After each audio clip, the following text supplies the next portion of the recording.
si van al médico porque tiene una enfermedad, uno va al médico, de pronto le está doliendo algo en el estómago, en la espalda, uno va al médico y lo que uno quiere escuchar del médico o lo que el médico va a decir, uno lo quiere escuchar con todo detalle. Uno quiere saber exactamente qué es lo que está diciendo y cuál es el mal que uno tiene. Uno no se quiere perder ni una sola palabra, ¿no es cierto? No quisiéramos perder nada porque si estoy enfermo, yo quiero saber de qué y cómo me debería curar. Es igual lo que vamos a hacer hoy acá, un poco.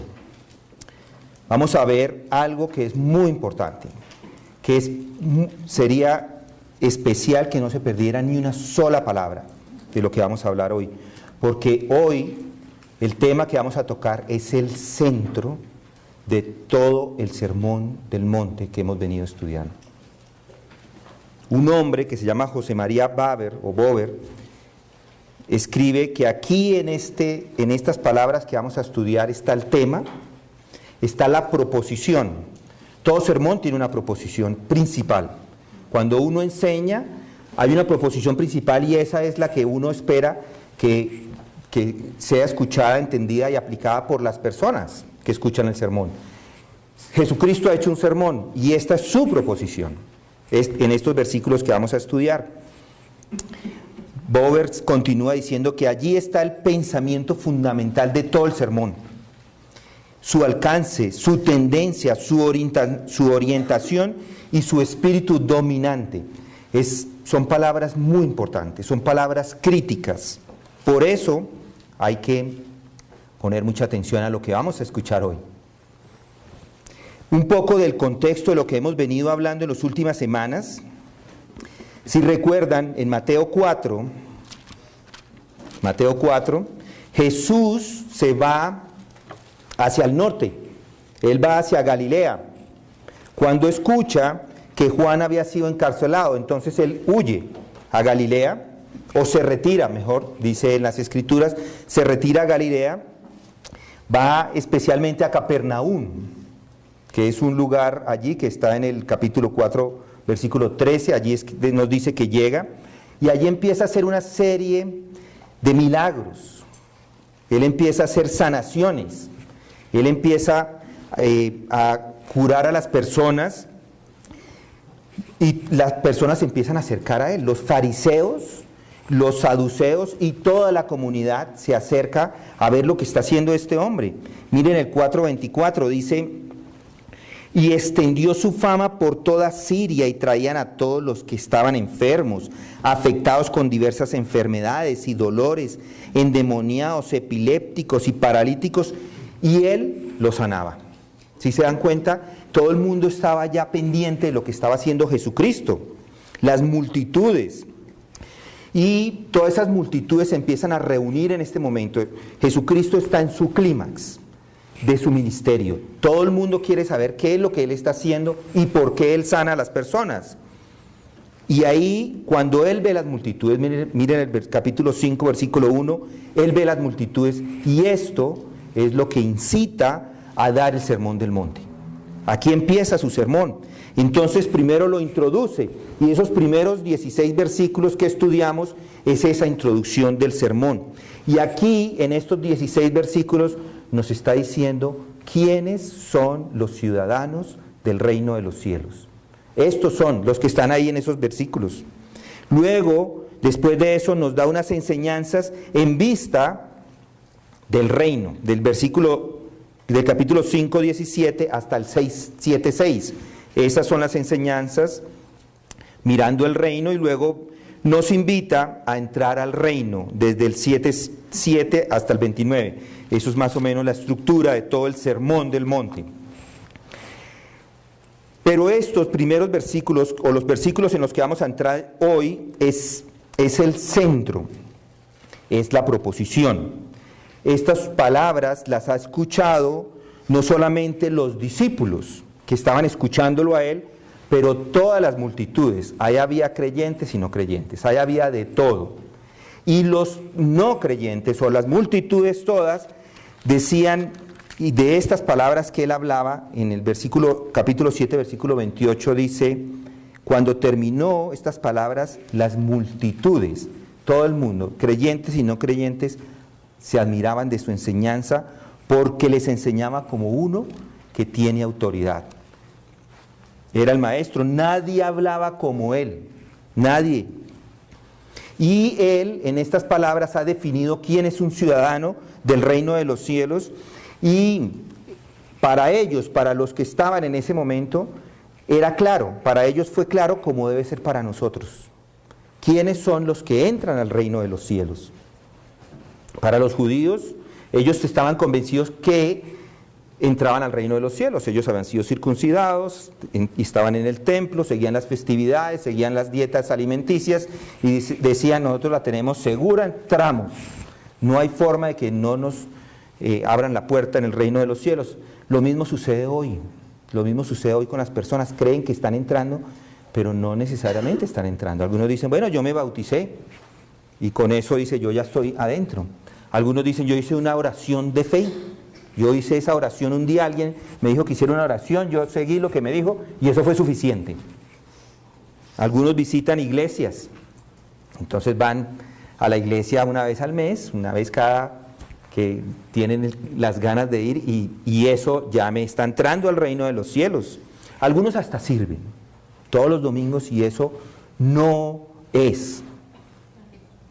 Recuerden lo que estuvimos hablando en las bienaventuranzas. Los que entran al reino de los cielos están definidos ahí.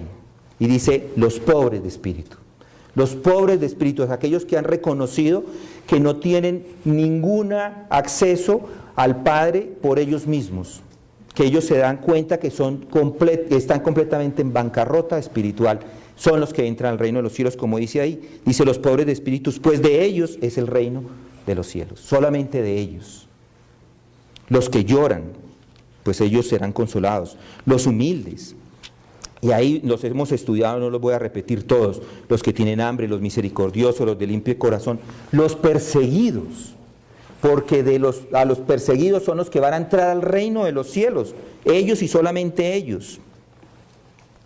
Todos esos 8 hacen parte de las características de un ciudadano del reino de los cielos. Vemos a Jesús. Jesús es una persona en este momento muy cool, así súper, porque todo el mundo le quiere seguir. Él quitaba demonios, sanaba enfermedades, levantaba paralíticos, quitaba la lepra, sanaba a los cojos. ¿Quién no quiere a Jesús así? Todos queremos a un Jesús que nos limpie y nos quite y nos dé. Hoy es muy similar así. Las personas le dicen, trate a Jesús, trate lo que no es malo. Dios le ama y tiene un plan maravilloso para su vida. Pero los únicos que van a entrar al reino de los cielos son aquellos que se han arrepentido. Son aquellos que han entregado sus vidas, que reconocen que son pobres y de espíritu y que están llorando su pecado. No es tratar, no es por entusiasmo, no es por estar impresionado, no es por estar en una iglesia linda. Si usted es perseguido y es sal y luz del mundo como veíamos, entonces tiene la entrada al reino de los cielos. Y eso es un motivo de regocijo. Porque si usted hace parte del reino, va a sufrir persecución si no lo ha sufrido, pero es sal y luz. Y eso le garantiza que usted tiene su entrada. Entonces eso es lo que, así empieza Jesucristo con este sermón. Nos da la introducción, y esa es su introducción. Después de la introducción, Jesús continúa hablando, y hoy lo que vamos a hablar, el título del sermón, es que el estándar de Dios no cambia. No piense que es algo nuevo. Jesús nos está diciendo que esto no es una nueva historia, no es una nueva doctrina, no es una nueva religión, como algunos pensaban. Lo que encontramos en el Antiguo Testamento acerca de Jesús, acerca de Dios, y en el Nuevo Testamento es lo mismo. No es un Dios diferente hoy en día, o en los tiempos de Jesús. No es diferente. Dios, es cierto, Dios ama, pero también Dios va a estar en el trono blanco. Recuerden eso. Él va a estar juzgando. Él es el juez. Entonces, tanto el Antiguo Testamento como el Nuevo Testamento es igual. Vamos a leer el pasaje que tenemos para hoy. Miren el versículo 17. No penséis que he venido para abolir la ley o los profetas. No he venido para abolir, sino para cumplir. Porque en verdad os digo que hasta que pasen el cielo y la tierra, no se perderá ni la letra más pequeña, ni una tilde de la ley hasta que toda se cumpla. Cualquiera pues que anule uno solo de estos mandamientos, aún de los más pequeños, y así lo enseñe a otros, será llamado muy pequeño en el reino de los cielos. Pero cualquiera que los guarde y los enseñe, éste será llamado grande en el reino de los cielos. Porque os digo que si vuestra justicia no supera la de los escribas y fariseos, no entraréis en el reino de los cielos. Entonces aquí vemos dos advertencias, versículos 5, capítulo 5, 17 al 19, y el capítulo 5, versículo 20. Dos advertencias que tienen un impacto en su santificación. Eso es lo que vamos a ver. La primera es, no piense que Dios ha cambiado el estándar. Y la segunda es, no piense que usted puede alcanzar el estándar de Dios. Entonces vamos a empezar con la primera. No piense que Dios ha cambiado el estándar. No piensen que ha venido a hacer algo nuevo. No piensen que ha cambiado el pasado. Sí dijo algunas cosas diferentes. Sí se separó de las enseñanzas judaicas. Es lo que está haciendo Jesús. De los que habían aprendido. Él les está enseñando cosas que eran no nuevas para ellos, pero que ellos habían agregado a las enseñanzas. De lo que creían por el hecho de ser judíos. Entonces, este mensaje les está dando claridad, este mensaje es clave, porque sirve inclusive para el evangelismo. Cuando uno va a hacer evangelismo debe enseñar la verdad. Entonces es bueno entender estas verdades que vamos a estudiar y recordarlas en todo momento, porque es un mensaje muy práctico lo que vamos a tener hoy, lo que tenemos. Espero que tenga un impacto en sus vidas, que sean más santos. Y es importante entender que Dios no cambia, que es lo que nos está diciendo. Miren el texto. Dice, no penséis, no penséis. No penséis es la primera palabra. Bueno, no penséis quiere decir que no supongan, no consideren, no estimen. Tiene en el original, es un subjuntivo. Ahorita no vamos a entrar en todos los detalles, yo les voy a ir contando pedacito por pedacito con el tiempo para que vayan conociendo un poco acerca de los originales. Los originales existe un verbo o una forma verbal que es el aorista.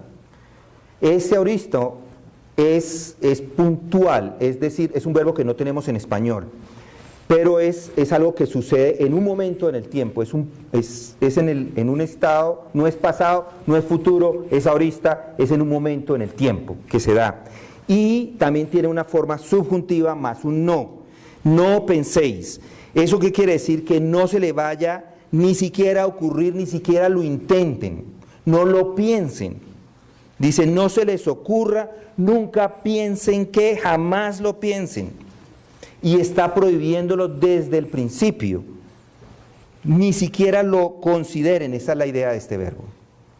Que he venido, dice el siguiente, dice, no penséis que he venido. Eso es una acción real, puntual también. Y repite la acción, dice, no penséis que he venido, y luego más abajo en el 17, para abolir la ley sobre los profetas, no he venido para abolir, lo repite dos veces. Él vino del cielo a declarar un mensaje, un propósito, tenía un propósito concreto y nos está demostrando aquí en estos versículos que Él ya era existente, que Él preexistía, que no es una nueva creación, Él ya estaba. Y el énfasis no es, sin embargo, en la encarnación de Jesucristo. No nos está diciendo este versículo 17 que es acerca de la encarnación, está hablando acerca de la ley. Dice el 17, no penséis que he venido para abolir la ley o los profetas, ahí es donde está el énfasis. Ese abolir quiere decir destruir o despedazar o demoler o tumbar una estructura o una construcción abajo. En el original eso es lo que quiere decir, como tumbar un edificio. Ni siquiera piensen, ni siquiera se les ocurre que he venido a eliminar la ley. Eso es la idea. La ley y los profetas, dice la ley. ¿Cuál es la ley? Si recuerdan, la ley son los cinco primeros libros de la Biblia, Génesis, Éxodo. Esa es la ley y así se le conocía, la ley. Y los profetas el resto, desde Josué en adelante. Y lo que está diciéndonos acá es que él cumplió toda la ley, no solamente los mandamientos que encontramos en la ley, pero también él es el cumplimiento de todas las profecías que encontramos en las Escrituras. Hay dos en realidad significados para cumplir, que es como realizar, como rendir cuenta, como obedecer. Ese sería un sentido de esa palabra. Y es cierto, Jesucristo cumplió toda la ley, es decir, nunca pecó, santo todo el tiempo, sin mancha, y él vino a cumplir todas las demandas que encontramos del Antiguo Testamento. Él cumplió perfectamente, y esa sería hasta una buena solución hasta el momento, pero es que dice ley y los profetas. Quiere decir que no solamente cumple la ley, sino que también es el que ha venido a llenar las profecías que encontramos en las Escrituras. Él viene a llenar las profecías de los profetas. Miren conmigo, vayan conmigo a 1:22, ahí mismo en Mateo. Miren lo que dice a él. Todo esto sucedió para que se cumpliere lo que el Señor había hablado por medio del profeta. Está cumpliendo. He aquí, la Virgen concebirá y dará a luz un hijo y le pondrán por nombre Emmanuel, que traducido significa Dios con nosotros. Está cumpliendo la profecía de Isaías. Pero también, miren el 2:15, dice, y estuvo allá hasta la muerte de Herodes para que se cumpliere lo que el Señor habló por medio del profeta diciendo, de Egipto llamé a mi hijo.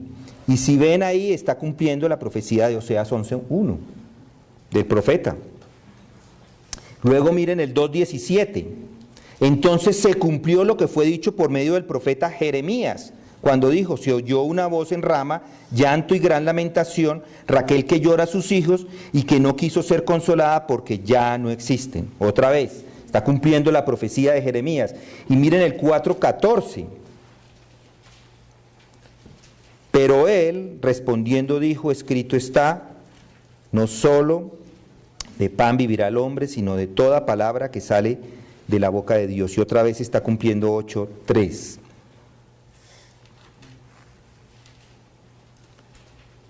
El 4:14, para que se cumpliera lo dicho por medio del profeta Isaías, cuando dijo, tierra de Zabulón y tierra de Neftalí, camino del mar, al otro lado del Jordán, Galilea de los gentiles, el pueblo asentado en tinieblas vio una gran luz, y los que vivían en región y sombra de muerte, una luz les resplandeció. Entonces otra vez vemos ese cumplimiento una y otra vez de las profecías.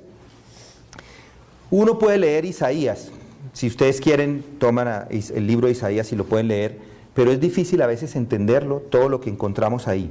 Pero si usted lee Lucas o Mateo, y después de haber leído Lucas o Mateo, se regresa a Isaías, Isaías se abre.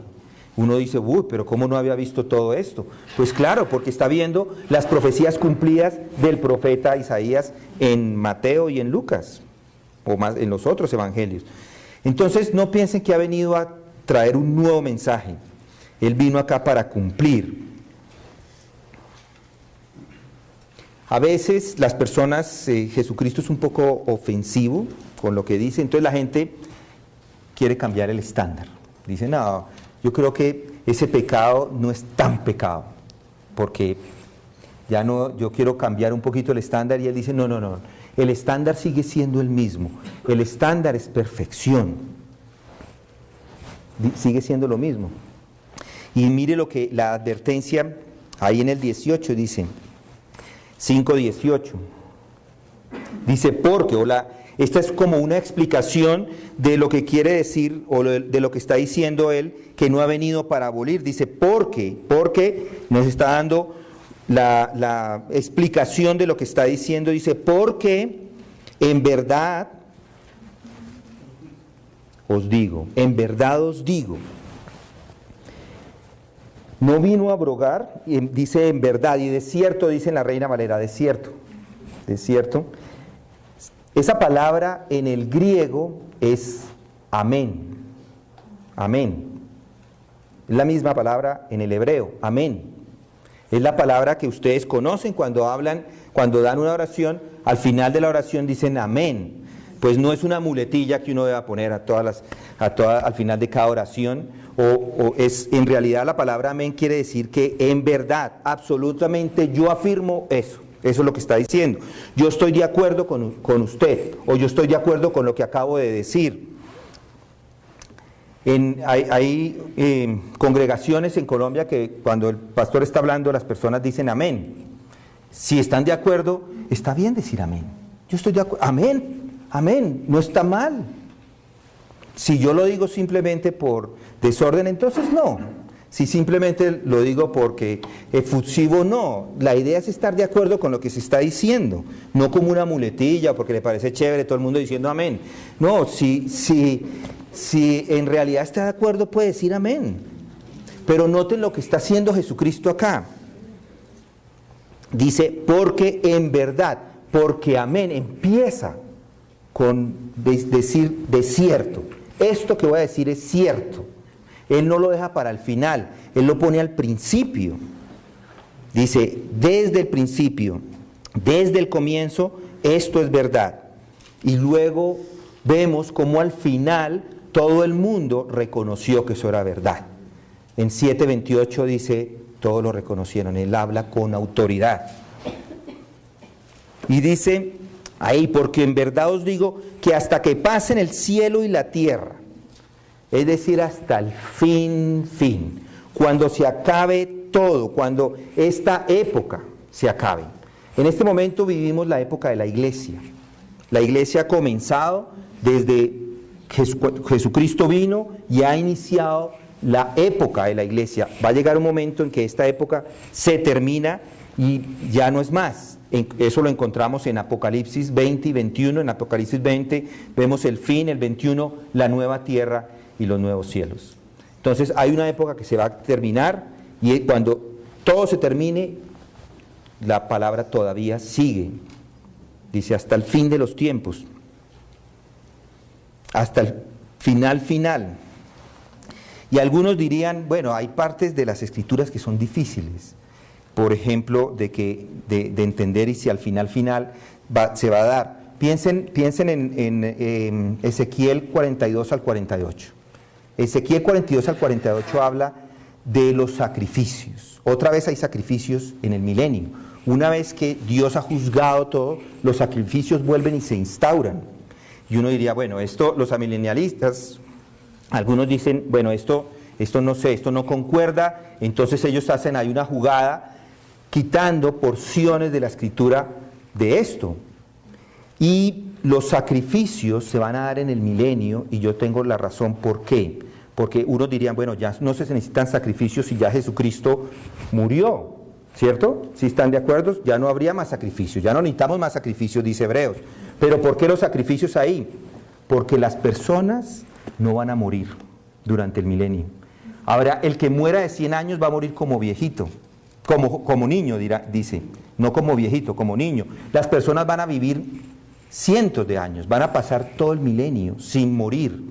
Entonces ellos sí necesitan recordar los sacrificios y la muerte, porque la muerte no va a ser evidente durante el milenio. Entonces, hasta esos detalles están en las escrituras y por eso podemos tener confianza, porque las escrituras son confiables, son verdaderas y permanecen para siempre. Amén. Dice, Dice ahí,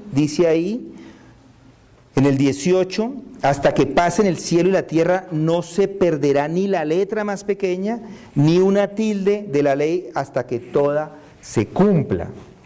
Hasta el fin de la historia, ni una letra, ni la letra más pequeña. La letra más pequeña es una yod en el hebreo. Esa yod es como una tilde que se le pone a las palabras, pero es una letra, en realidad no es una tilde, no hay tildes en el hebreo. Esta letra es una letra que no es considerada tan importante, yo diría, todas son importantes, pero lo que sucede con esa letra es que en ocasiones, cuando se une esta palabra que tiene esa letra con un final o una parte al final de esa palabra, esa letra se desaparece. Se desaparece porque el lenguaje así es. A veces esa yod se va y se unen con otras palabras, pero ahí está, todo el mundo sabe que ahí está. Cuando el autor quiere hacer énfasis, entonces la deja. Pero no es a nosotros los que la cambiamos. Él dice, ni siquiera esa se puede quitar, ninguna. No se está quitando ninguna. Él está diciendo, no hay ninguna que se quite. Ni siquiera la más insignificante de las letras se quite. Y luego dice ahí, no solamente, en el 19 dice, en el 18, ni la letra más pequeña, ni una tilde. Como les digo, no hay tildes. Lo que está diciendo es como lo que hace uno, la marca que hace uno con un estilógrafo pequeñita cuando uno está escribiendo. Ni siquiera esas marcas.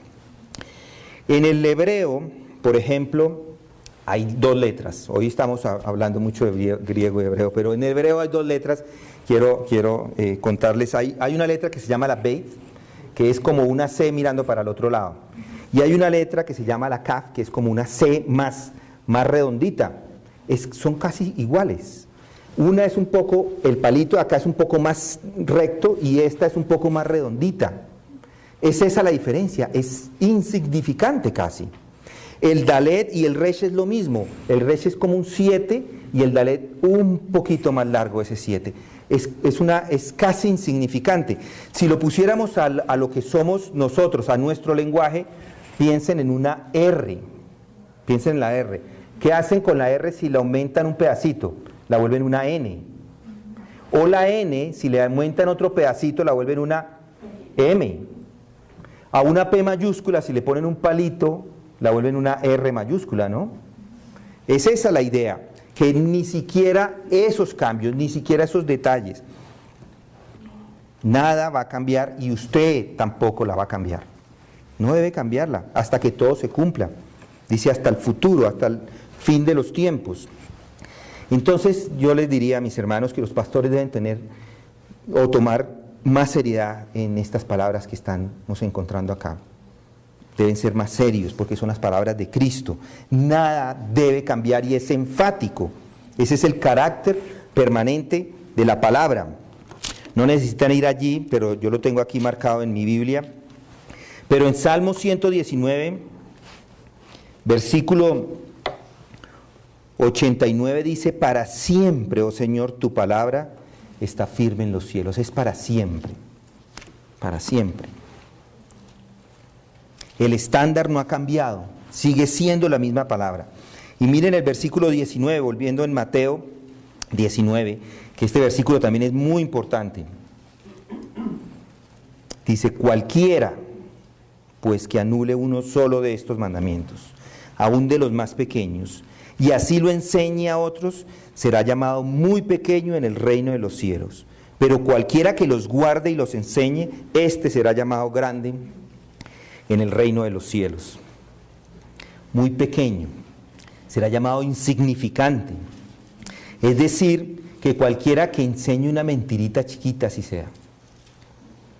Cualquiera que, de esta semana hablábamos con unos hermanos, cualquiera que se tome una película robada, los derechos, un libro que no le corresponde, PDF, así sea eso, será llamado muy pequeño en el reino de los cielos.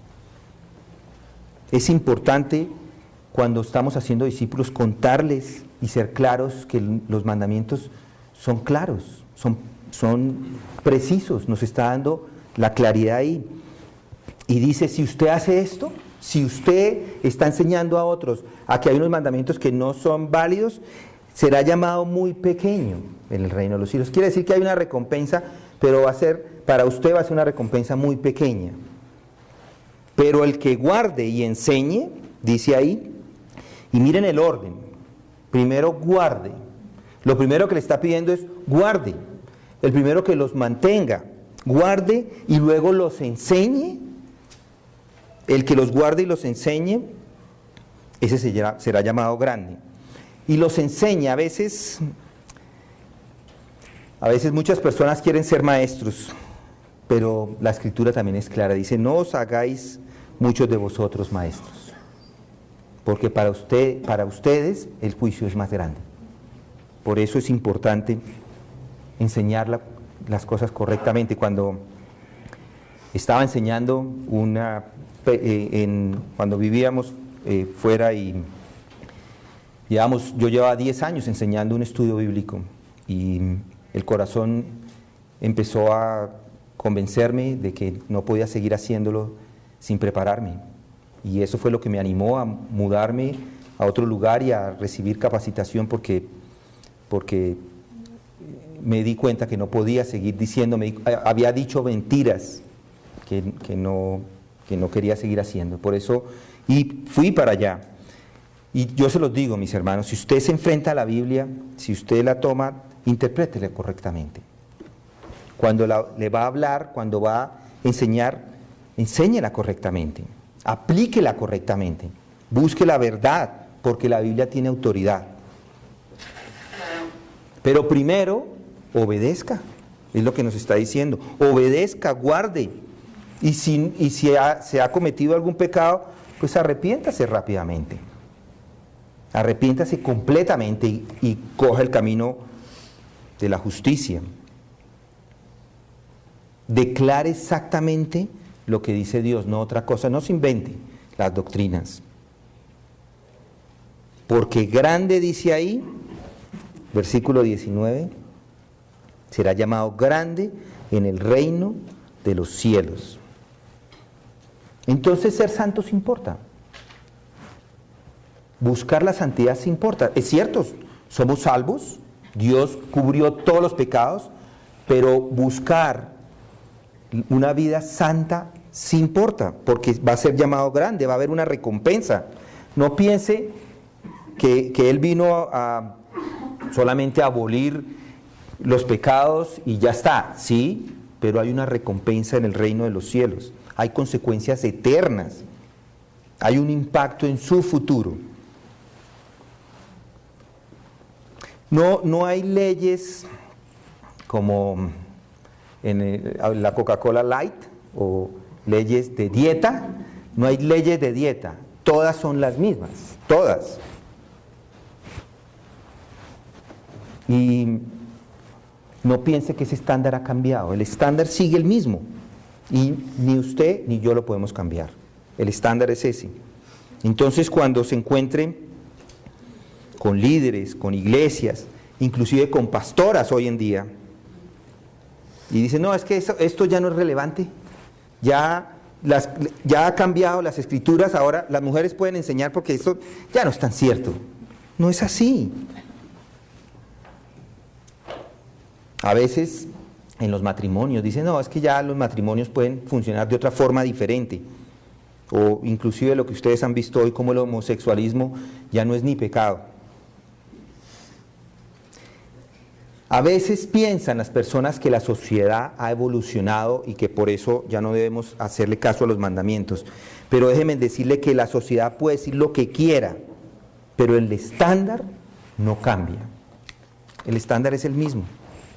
Si usted es un creyente y cambia el estándar, es responsable ante Dios. Ese es el punto, ni Dios lo cambió, ni Jesucristo lo cambió, ni el Espíritu Santo lo cambió, nadie cambió el estándar. Entonces, Dios no cambia el estándar permanece para siempre. Y la segunda advertencia, en el capítulo 5, versículo 20, Dice, no piense que usted puede alcanzar el estándar de Dios. Ese es el segundo punto.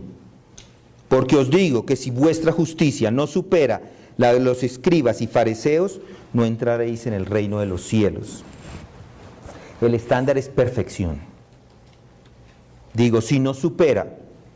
Y literalmente diríamos, nunca entraréis en el reino de los cielos. Nunca. Si no lo supera, nunca. Los escribas y fariseos, uno diría, y muchos de nosotros pensaríamos, bueno, son los chicos malos, ¿no? Son como los malos del paseo. Siempre que hablamos de los escribas y fariseos, siempre decimos son los malvados. A nuestros ojos son los peores. Pero Dios, o Jesucristo en este momento, está haciendo una comparación muy especial, porque ellos eran los considerados más piadosos de todos. Ellos eran los sacerdotes, ellos eran los que cumplían toda la ley, los más piadosos. Si uno quiere comparar con alguien hoy, tal vez no es la mejor comparación, no encuentro mucho, pero piensen en la Madre Teresa de Calcuta. La Madre Teresa de Calcuta es una mujer muy buena. De pronto muchos todavía tendrán como piadoso al Papa, dirán el Papa, muy piadoso. La idea con esto es que así sean los más piadosos de toda la existencia, todos los que cumplían la ley, ni siquiera, usted debería cumplirla por encima de ellos, es lo que está diciendo acá. ¿Y alguien puede? Es la pregunta. Nadie puede. Nadie puede. Es imposible cumplir la ley, es imposible. Por eso vino Jesucristo. A eso vino. Por eso es que nosotros podemos decir, yo soy pobre en espíritu porque yo no puedo hacerlo. Yo por mis propios medios no puedo. ¿Reconoce usted que es imposible? Es mi pregunta. Recuerden que la paga del pecado es la muerte. Y mire lo que dice ahí Jesucristo en el mismo capítulo 5.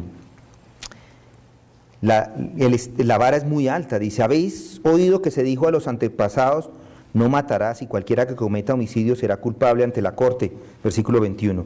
Y el 22 dice, pero yo os digo que todo aquel que esté enojado, ¿cuántas veces no ha estado enojado? Miren el 27, habéis oído que se dijo, no cometeráis adulterio, pero yo os digo que todo aquel que mire una mujer para codiciarla ya cometió adulterio. Es un estándar alto. Miren el 31. También se dijo, cualquiera que repudie a su mujer, que le dé carta de divorcio, pero yo os digo que todo el que se divorcia de su mujer, y a no ser por causa de infidelidad, la hace cometer adulterio.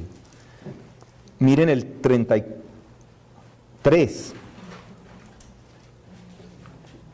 También habéis oído que se dijo a los antepasados, no jurarás falsamente, sino que cumplirás tus juramentos al Señor.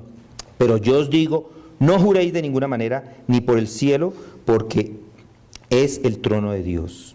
Miren el 38. Habéis oído que se dijo, ojo por ojo y diente por diente.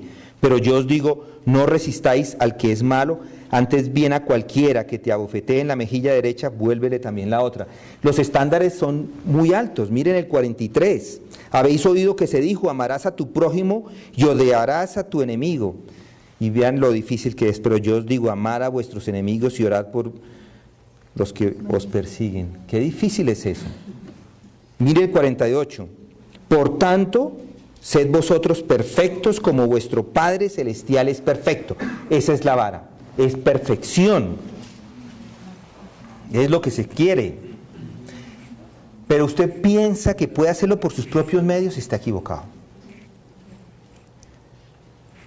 El punto es que hay que entender el estándar. El estándar es perfección. Si usted no entiende el estándar de Dios, necesita un Salvador. Ese es el punto. No puede decir, bueno, yo lo he tratado, yo he orado, yo he hecho el bien. El punto es, ¿qué hago? Bueno, acá es donde entra la fe. Aquí es donde entra la fe. Aquí es el momento donde confía y se somete a la autoridad de Jesucristo.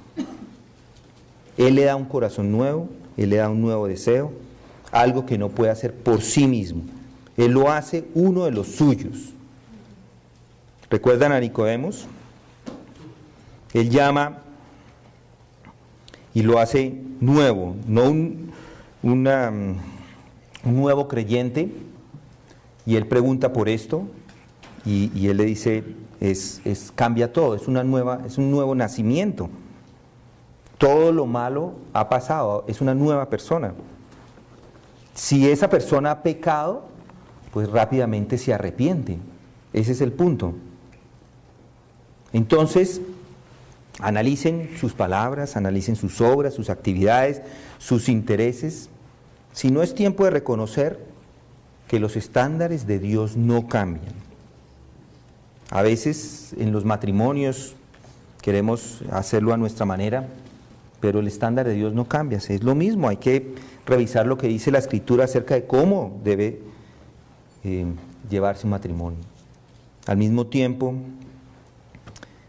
las recompensas, vamos a recibir unas recompensas que está relacionada a cómo usted vive hoy inclusive. Si usted enseña, que enseñe lo correcto, ese es el punto. Yo les diría, si alguien viene a mí y me halaga, me dice, usted, qué sermón, pastor. Si usted no ha cambiado, de nada sirvió. Yo prefiero que no digan nada, pero que cambien. Es ahí donde está el punto, que cambien sus vidas. Yo les diría, hay que despertar, porque los estándares de Dios son altos y hay que buscar cumplir con esos estándares.